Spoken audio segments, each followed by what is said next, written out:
everyone, welcome to Low Carb Revelation. I am Paula. I live a low carb keto lifestyle and I like to share tips and recipes. If you like that type of content, please subscribe to my channel so you don't miss out on any of my future videos. I'll be back right after this.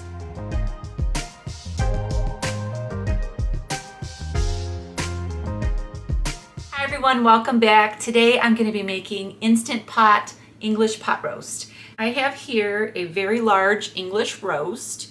This roast is just over 3 pounds. It is Black Angus, it is grass fed. This came from our cow that we purchased last month, and I have a video that shows how much meat we got from 1/4 of a cow. So if you want to go check that out, you can see that video in my playlist below. I like to make things really quick, easy, and simple. My ingredients are all right here in front of me. I have my roast, of course. I have my spice blend here, which I made myself, and I will link what I have in this spice mix down below. Paprika, garlic powder, dehydrated onions, fresh rosemary, salt, and pepper. I have my olive oil here that I'm going to sear the meat with in the beginning on the saute setting on my Instant Pot. And I have my vegetables here. I'll explain more about that in a second. And I have beef broth. So I'm gonna go ahead and just rub this spice rub onto the roast on both sides. Really big roast. Trying not to make too much of a mess here. I grow my own fresh rosemary in my kitchen, and I love fresh rosemary on beef. It is just delicious to me. So now the next thing I'm going to do is wash my hands. I have rubbed my meat down with the spice blend, and now I'm going to heat up some oil in my Instant Pot. I set my Instant Pot on saute and heated up some olive oil, and right now I am browning both sides of the roast.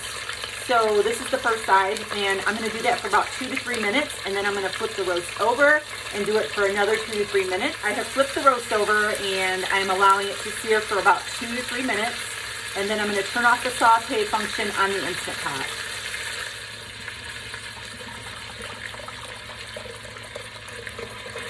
I added 1 cup of beef broth into the pot, and now I'm going to add my vegetables. I have here 2 stalks of celery that I've chopped up. I have 1 very small onion that I chopped up.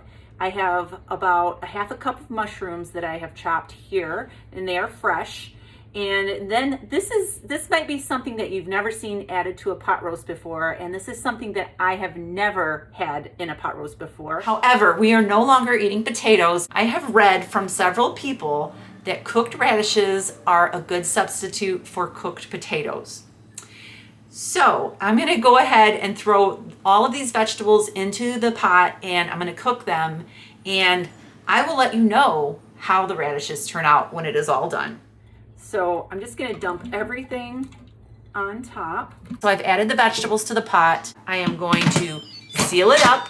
I'm going to cook this for 60 minutes on high, and then I'm going to let it natural release for at least 20 minutes. When it's all done, I will come back and I will tell you exactly what I think about the radishes in the Instant Pot with the pot roast. And I'll let you know whether I think that they are a good substitution for potatoes or not. And I'm going to be honest about it. So I'll be back in a little while. It's all done. This cooked for 60 minutes on high pressure. Again, it was just over 3 pounds. I like to do about 20 minutes per pound on high pressure with a roast. And so it cooked for 60 minutes. I let it natural release for 20 minutes. And it looks very tender. And I'll show you here. It sort of looks like a little mini potato. This is a radish. I'm going to go ahead and pull this out and plate it up. And I'm going to give it a try and let you know what I think. Here it is. And it looks very delicious. Notice how the Instant Pot makes a roast just fork tender. It is just so tender and it looks so good. So I'm going to go ahead and I'm going to try the roast part first because I'm a little bit hesitant on trying the radishes, to be truthful.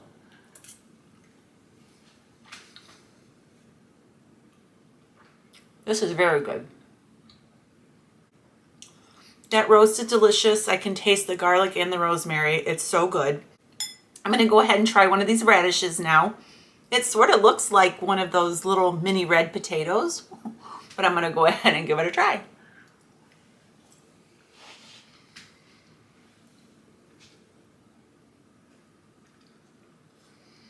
That's really weird. In my brain, it's saying it's a radish, but it does taste a little bit like a potato. It's a little bit on the tender side.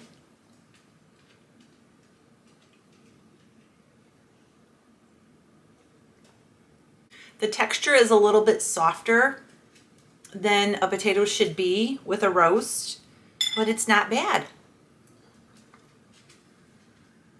I think if it had a little less cooking time with the radishes, maybe if I roasted them separately in the oven, they wouldn't be as soft.